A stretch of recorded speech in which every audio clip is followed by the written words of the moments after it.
Howdy y'all, I'm Jacob and welcome back to the ranch.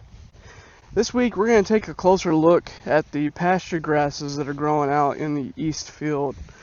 I've got some concerns on how the herd is doing, so I'm going to try and delve a little bit deeper into the health and nutrition of the field and see if there's anything that needs to be addressed. So let's get into it.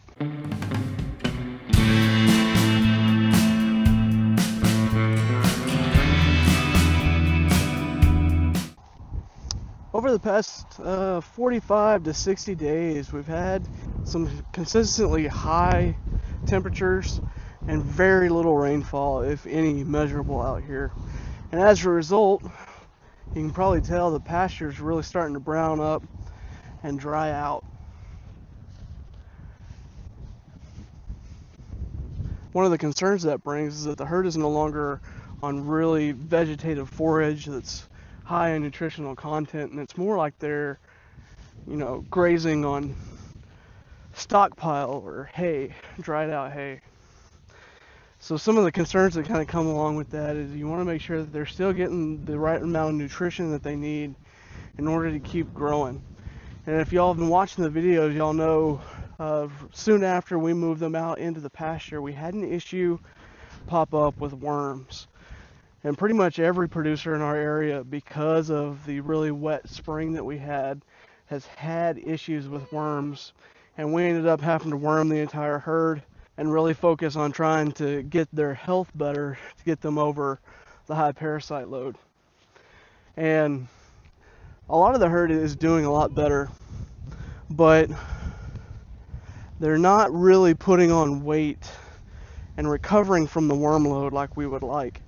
We've been doing fecal samples on the herd, and they're all coming back with a really light egg count in their fecal samples, which is a good indication that they were able to kill off a lot of the worms from that worming that we did. But as I kind of mentioned, I don't think they're getting quite the nutrition that they need in order to start putting that weight back on that they lost from the high worm load.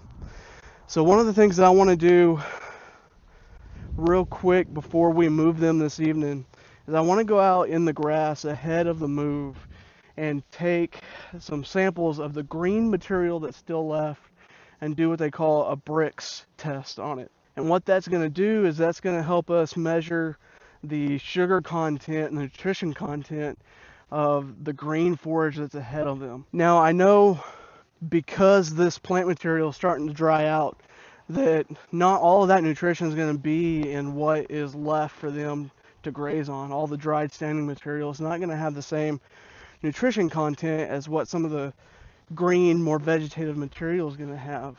However, I do know if the green vegetative material does have a high Brix content, that it will carry over more of its nutrition as it dries out.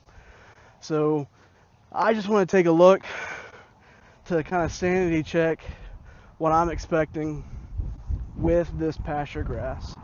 Now the area that we're currently in is predominantly Cytos grama, and most of the reading that I've done says that at this time of the year you're looking at low single digits for the protein content of that hay. Now it is good nutrition for them, but they need a higher protein percentage.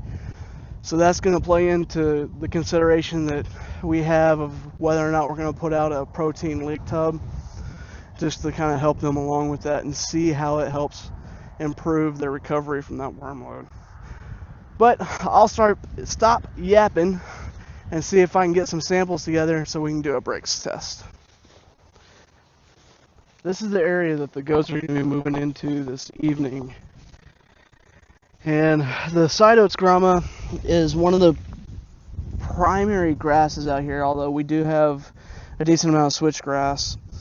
And there is a ton of golden aster out here too, which that is the absolute first thing that goes whenever we move the goats in. They are incredibly fond of that, and they usually attack it very first thing.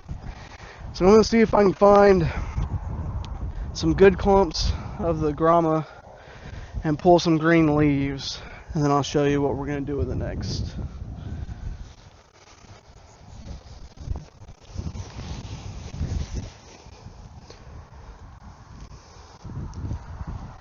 I don't know if it's the best thing to do, but I'm going to take a sample from several different spots just to get a good mix in.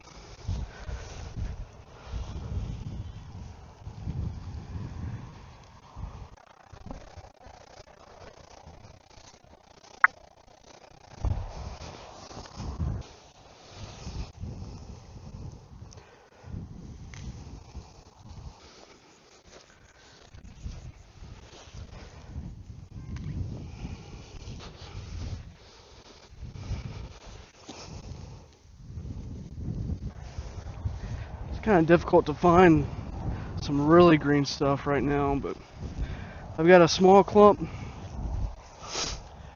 of the greener grasses for the grama. I'm going to bring it over here and I'll show you what we're going to do next. Alright, so what we have here is a Brix refractometer. Now, what you're supposed to do is the sample that you're going to test, you have to get a good clump together and kind of break it up, and then you have to squeeze the liquid out of it. So what you're looking at is the actual internal juice of whatever plant material that you're wanting to evaluate. And you set it on the glass in the refractometer and look into the light, and it gives you a range, I believe, from 0 to 30 or 32, something like that.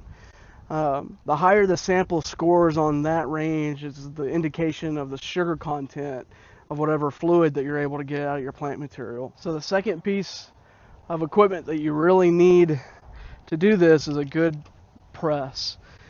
I've got a fully metal garlic press that I've used in the past that has worked decently well. I've also seen people that have fitted a shoe onto vice grips, and we'll use vice grips in order to squeeze the juice out of the plant material. But I'm going to use the garlic press real quick and see if I'm able to get anything out of the plant material that I collected.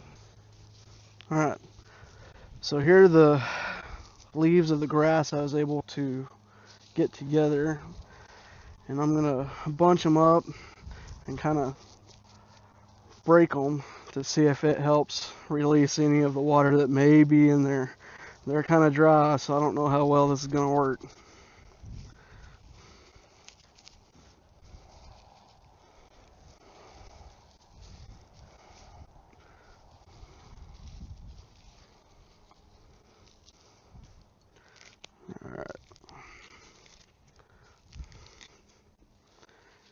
Alright, I got a small little bunch.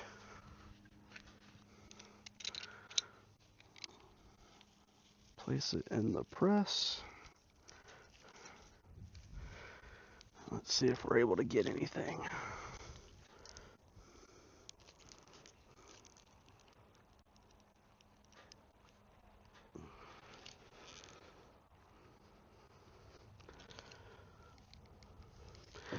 Not really looking like it. Yep, it's pretty dry. Let's see if I can grab a little bit of water. I know you're not really supposed to do that, but I don't really have a choice. I'm going to grab a little bit of water. I'll be right back.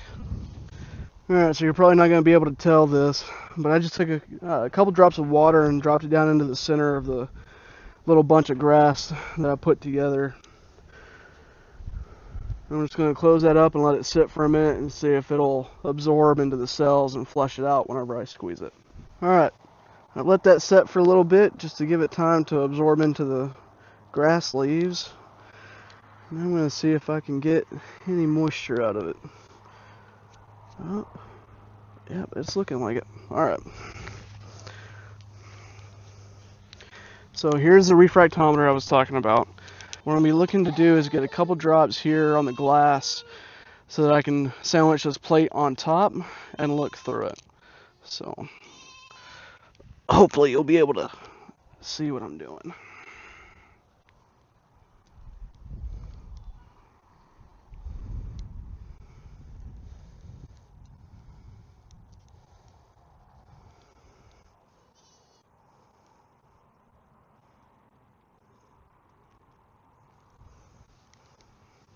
Alright, got a couple drops on. Let's set the glass down. Alright, let's take a look. Alright, I'm going to try and get this on camera, or get a picture of it at least, so I can put it on the video. But it's got a very blurry line, and it's sitting about 2.5 on the scale, which is not good. Granted, it's not exactly the way you're supposed to do it, so that's probably playing into it just a little bit. Alright, I'm going to do that just a few more times just to double check and see if I get any type of other result, but just from that initial one, it looks like the Brix is going to be pretty low. So I did 3 more tries. 3? 3 more tries, and I was able to get a reading as high as 6 with a fairly clearly defined line, which is a lot better than the 2 to 2.5, but still isn't quite as high as I would like. But the fact that a lot of this might as well be hay at this point, that's probably still pretty good. I'm going to run over to the first portion of this field that we were in and working. That grass is, I want to say, what is this, in August, so that was into June. So that's got about 60 days worth of growth on it. So I'm going to run over there and grab some of that that's really nice and green and try and test it. Alright, I got a small little sample from the eastern part of this field, and it's just going to rinse and repeat. So I'm going to do the exact same thing I did with the last one. Try and break up the leaves a bit. Open them up. Oh yeah, I can already tell this one's got a good bit more moisture in it, but got a little excess. So.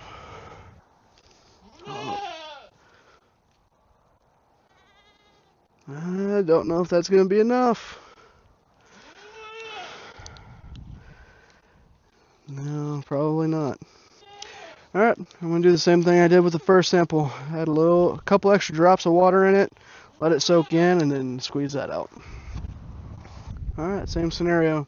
A few clean drops of water in the middle of the grass leaves that I put in here. Let it sit for a bit.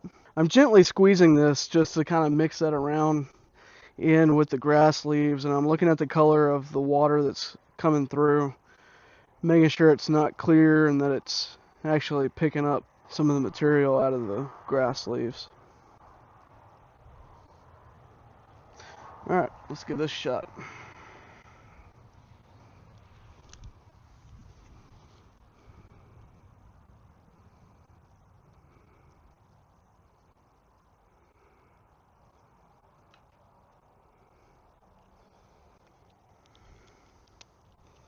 So right off the bat, the first sample is coming right in at about 8.5. Maybe a little closer to 9. Alright, I'm going to do this 3 more times, just so it's as close to apples as I can get, and then we'll see what it is after that. So I was able to knock out 3 more tests with the grass out of the far east side of this pasture, and they all came in about 8.5 to 9, which is still a little low, but it's a lot better than what they're going in through, and that grass is at a different stage of growth. Granted, it's drought stressed just like this is, but this is on the verge of going dormant, whereas that grass hasn't quite reached full maturity from the regrowth that's happening on it. I've got one more test I want to run while I have the refractometer out, because I'm kind of curious on how some of this other grass will do. So let's go take a look at that.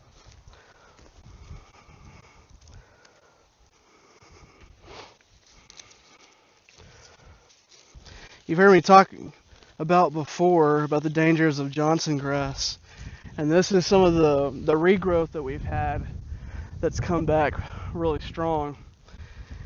And one of the things I'm learning is that you can actually get some indication on the palatability or the potential for toxin buildup in Johnson grass by doing this test as well. So I'm gonna see if I can get any juice out of these leaves real quick. Do this too much more and I may have to try out that vice grip trick, because that may get a good bit more pressure than what this garlic press can get. Oh, I'm getting juice out of that. Probably only gonna get one test out of this one, because this is actually the more accurate way of doing it, not adding any possible contaminants from outside water. So let's see.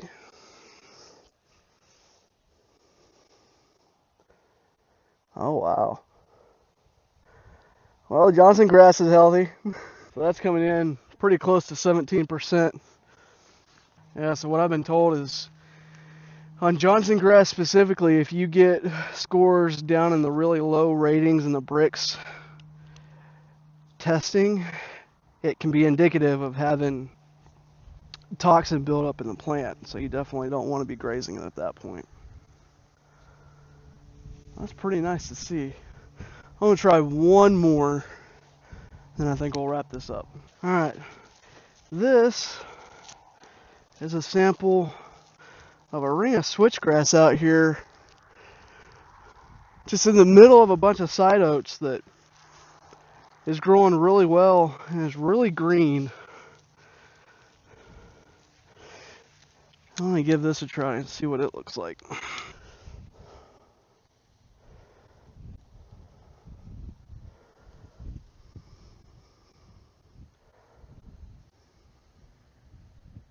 Well, that's not as exciting, unfortunately. It's coming in at a 9.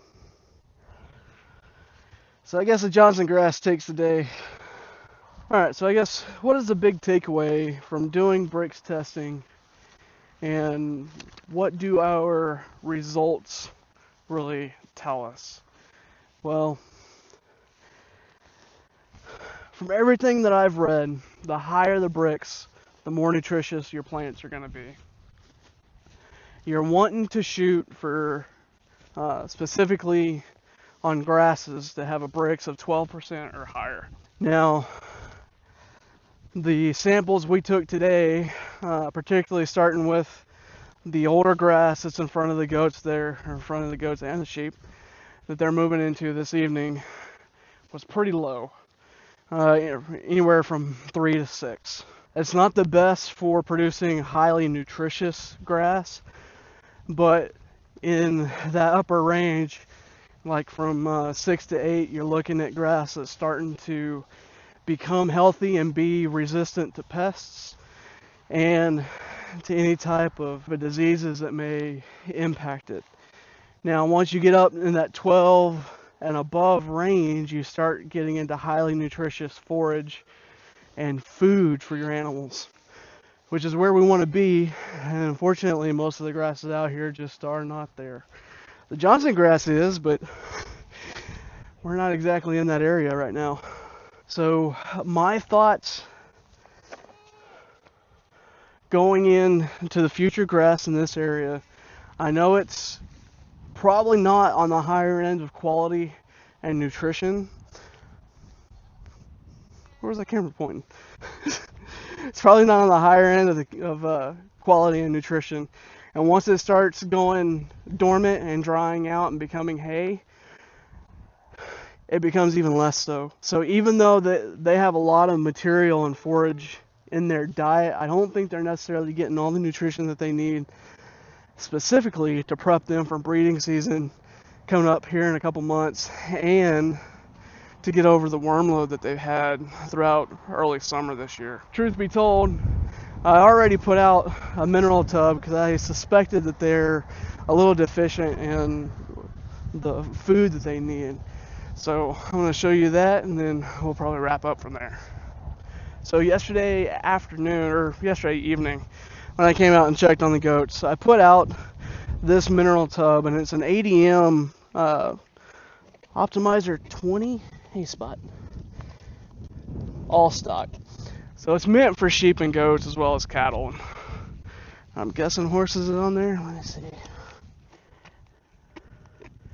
Yep, horses are on there too. So it's specifically meant for them, and it's got a whole lot of What? What? Can you not see I'm talking? Can you not see I'm talking? So it's specifically meant for them, at least in the fact that it's not going to be high in copper, which the sheep can't have. And I didn't see anything in there about urea. I know sometimes urea is added to a lot of mineral tubs, and as well as protein enriching minerals for animals, and that's one thing that I kind of want to stay away from. So I'm hoping that'll help them out. And they do still have their loose mineral as well. So if it's not just mineral they're after, they'll be able to get the protein off there as well as mineral. They're not after mineral. Does that make sense? I'm going with it. Anyway, so they got multiple sources, both for mineral and then the one source for protein. So Brix testing is something that's pretty new to me. I started doing it last fall whenever we had the herd out in the lower pasture back on the main side of the property. And back then I tested a couple different things that was out in that pasture, primarily a little blue stem that was in a dormant stage, and it was still, I want to say it was over 11 or 12 in dormant stage, so I know it was providing good nutrition for them when they were grazing that. And then I think I did drop seed. I think there was one more that I looked at that was pretty close to the Brix percentage that we were seeing on the side oats and even the switchgrass I looked at out here. So I'm still learning. I'm going to put a couple links down in the description that if you're interested in learning more about Brix testing, I highly recommend you go and check out those links, because those are the people to learn from, not me. I'm still learning and trying to piece together what effects it has both on healthy grasses and pasture, as well as how that benefits the herd. So definitely go check them out if you're interested in learning more. And on that note, it's about time for me to start moving the fence and get the herd into the next portion of the pasture. And y'all have seen that before, so I'm not going to show it again, at least not this time. Thank y'all for hanging out today, and I hope to see you again on Wag Ranch. One more move.